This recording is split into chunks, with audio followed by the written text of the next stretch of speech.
2026 July ತಿಂಗಳ ಭವಿಷ್ಯ, ಅದರಲ್ಲಿ ಕಟಕ ರಾಶಿ. ಕಟಕ ರಾಶಿಯ ಉದ್ಯೋಗಸ್ಥರಿಗೆ ಯಾವ ರೀತಿ ಇರುತ್ತೆ ಅಂತ ನೋಡೋಣ. ಅದಕ್ಕಿಂತ ಮುಂಚೆ ಈ ಪೇಜನ್ನು ಲೈಕ್ ಮಾಡಿ, ಫಾಲೋ ಮಾಡಿ, ಆದಷ್ಟು ಶೇರ್ ಮಾಡಿ.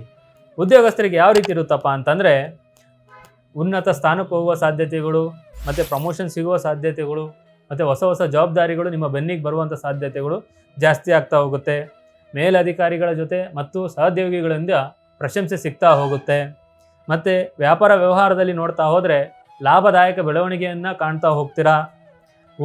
ಇನ್ವೆಸ್ಟ್ಮೆಂಟ್ ಮಾಡೋದಕ್ಕೆ ಇದು ಒಳ್ಳೆಯ ಸಮಯ ಅಂತ ಹೇಳ್ಬೋದು. ಮಾರುಕಟ್ಟೆಯಲ್ಲಿ ನಿಮ್ಮ ಬ್ರ್ಯಾಂಡ್ ಮೌಲ್ಯ ಬಹಳ ಹೆಚ್ಚಾಗ್ತಾ ಹೋಗುತ್ತೆ. ಶಿಕ್ಷಣ ವಿಚಾರದಲ್ಲಿ ನೋಡ್ತಾ ಹೋದರೆ ವಿದ್ಯಾರ್ಥಿಗಳಿಗೆ ಅತ್ಯುತ್ತಮ ಏಕಾಗ್ರತೆ ಭಾಳ ಕೂಡಿ ಬರ್ತಾ ಹೋಗುತ್ತೆ. ಸ್ಪರ್ಧಾತ್ಮಕ ಪರೀಕ್ಷೆಗಳಲ್ಲಿ ಒಳ್ಳೆಯ ಫಲಿತಾಂಶ ನೀಡ್ತಾ ಹೋಗ್ತೀರಾ. ಆರೋಗ್ಯ ವಿಚಾರದಲ್ಲಿ ನೋಡ್ತಾ ಹೋದರೆ ಹಳೆಯ ಕಾಯಿಲೆಗಳಿಂದ ಎಲ್ಲ ರೀತಿಯಿಂದ ಮುಕ್ತಿ ಆಗ್ತಾ ಹೋಗ್ತೀರಾ. ಮತ್ತು ಮಾನಸಿಕ ನೆಮ್ಮದಿ ನಿಮಗೆ ಸಿಗ್ತಾ ಹೋಗುತ್ತೆ. ರೈತ ವಿಚಾರದಲ್ಲಿ ನೋಡ್ತಾ ಹೋದರೆ ಬೆಳೆದಂಥ ಬೆಳೆಗೆ ಹೆಚ್ಚಿನ ಲಾಭ ದೊರಕ್ತಾ ಹೋಗುತ್ತೆ. ಇದರ ಜೊತೆಗೆ ಸರ್ಕಾರಿ ಎಲ್ಲ ಸವಲತ್ತುಗಳು ನಿಮಗೆ ದೊರಕ್ತಾ ಹೋಗುತ್ತೆ. ಪ್ರೀತಿ ಪ್ರೇಮ ವಿಚಾರದಲ್ಲಿ ನೋಡ್ತಾ ಹೋದರೆ ಒಳ್ಳೆಯ ಬಾಂಧವ್ಯ ಕೂಡ ನಿಮಗೆ ಕೂಡಿ ಬರ್ತಾ ಹೋಗುತ್ತೆ. ಎಲ್ಲ ರೀತಿ ಅನುಕೂಲ ಆಗುವಂಥ ಸಾಧ್ಯತೆಗಳು ತುಂಬ ಇದೆ. ಮತ್ತು ಮದುವೆ ವಿಚಾರದಲ್ಲಿ ನೋಡ್ತಾ ಹೋದರೆ ಕಂಕಣ ಭಾಗ್ಯ ಕೂಡ ಈ ತಿಂಗಳಲ್ಲಿ ಇವರಿಗೆ ಕೂಡಿ ಬರುವ ಸಾಧ್ಯತೆ ಜಾಸ್ತಿ ಇದೆ.